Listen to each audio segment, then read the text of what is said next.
गुलाब छतरपुर DJ अनु Chhatarpur DJ अनु छतरपुर।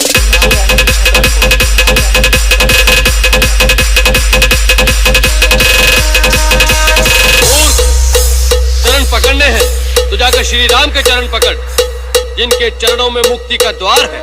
मेरा पैर क्यों पकड़ता है? मेरी चुनौती आपके योद्धाओं को थी, आपको नहीं। आपको तो मैं फिर यही कहूंगा, श्री राम के चरण पकड़ लीजिए तो आपका कल्याण हो जाएगा। मैं कल सूर्योदय तक का समय देता हूँ, उसके पश्चात लंका पर चढ़ाई कर दी जाएगी। उठाइए दोनों हाथ और हो जाइए नाचने के लिए तैयार। Let me hear the fucking bass.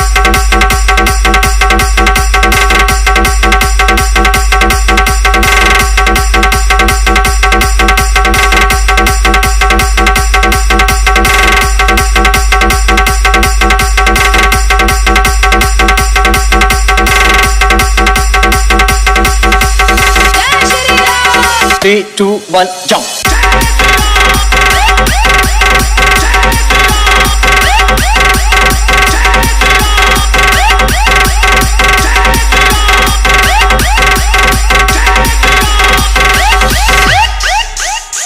चाचा विधायक हो या फूफा मंत्री, यहाँ कौनों की सपोर्ट काम नहीं आने।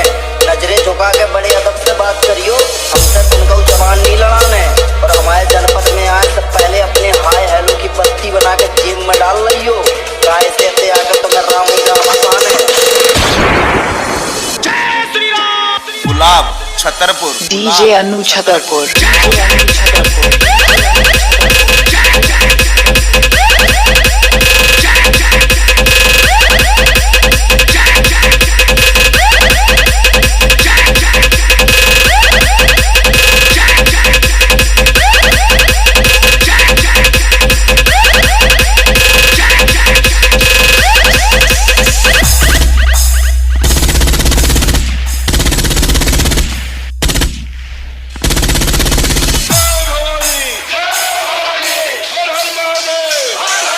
गुलाब छतरपुर उठाइए दोनों हाथ और हो जाइए नाचने के लिए तैयार।